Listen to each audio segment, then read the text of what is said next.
Everyone thinks a robot with an auto-empty dock and LiDAR is set and forget. But here's the thing, the Roborock Q7 Max Plus can still drive you crazy if you buy it for the wrong reasons. Because despite the 4200 paw suction and 7-week dust bag, it skips fancy obstacle avoidance and sonic mopping.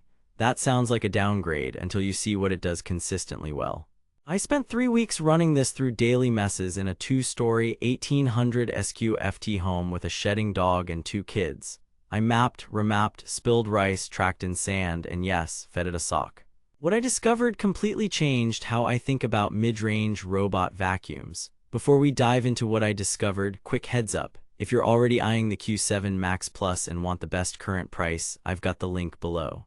But stick around because a few quirks I found could save you from a regret buy or push you to hit buy with confidence.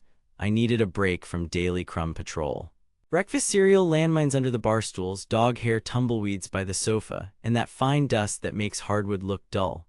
I've tried the extremes, a bargain bot that pinballed around and choked on hair, and an ultra-expensive flagship that promised to mop like a human but spent more time stuck on socks than cleaning. I wanted a vacuum I could trust while I worked, not babysit. The Q7 Max Plus tempted me with that 2.5L auto-empty dock, 180-minute battery, and the promise of precise LiDAR maps.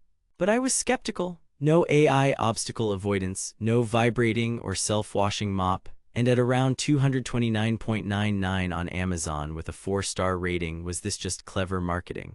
I set out to find out. First, mapping and navigation. I did a quick mapping run and the LiDAR had my first floor outlined in under 12 minutes, complete with rooms I could split and name. In the Roborock app, the 3D map looked eerily accurate. Once I set a couple of no-go and no-mop zones, it started cleaning in tight, logical lines, hugging baseboards better than expected. But then I stress-tested it. Chair legs, bar stools, and a black entry mat. It never fell for the stairs, but like many bots, the black mat confused the cliff sensors when mopping. It avoided it unless I lowered sensitivity. Next, suction and pickup. On hardwood with scattered rice and coffee grounds, balanced mode cleared the field in one pass and got most of the edge debris on the second. On a medium pile rug, carpet boost kicked it up to max automatically. I ran a sanding carpet test and it pulled up a surprising amount that my stick vac missed earlier. The rubber main brush helped keep hair from wrapping. After a week, I saw a little hair at the ends but no giant hair donuts. But then came the clutter test. Without obstacle avoidance, the Q7 Max Plus is not a wizard around cords. It nuzzled a phone charger and I had to rescue it. Socks and thin cables are your enemy here. Tidy floors or smart no-go zones are mandatory. Mopping was the curveball. With a 350 ml water tank and 30 water levels, it's more about dust reduction than scrubbing. On level 10, it lifted fine dust and left the floors looking clean with a subtle sheen. Dried coffee ring, needed a second pass and still faintly visible. It doesn't lift the mop on carpet, so you either remove the mop pad for mixed floor runs or carve no-mop zones. As for runtime and noise, it cleaned 800 SQFT in 62 minutes on balanced with 62% battery left. The dock empty cycle is loud for about 8 to 10 seconds. My phone's meter showed low 80s dB right next to the dock, but it's brief. The robot itself in balanced mode stayed conversation-friendly. Connectivity was painless, but note it's 2.4G Wi-Fi only. Over 3 weeks, it returned to dock every time and emptied reliably. Bags are consumables, but one bag easily lasted the full test period. Here's where it gets interesting. The most surprising thing about the Q7 Max Plus wasn't raw power, it was consistency. It didn't try to be a floor-washing robot or an AI gadget, it just quietly executed the fundamentals. The LiDAR mapping and route planning put it miles ahead of bumpan guest bots and even some camera-only competitors.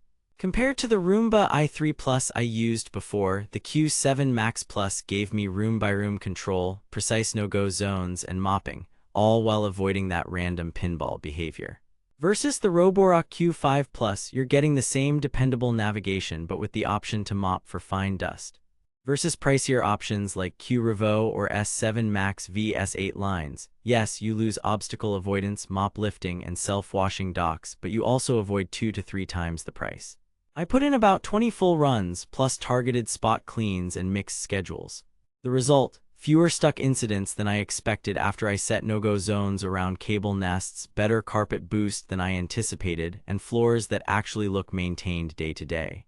Is it too good to be true at this price? Not if you accept the trade-offs. Keep the floor reasonably tidy, schedule mopping separately or set no-mop zones, and live with a brief loud auto-empty.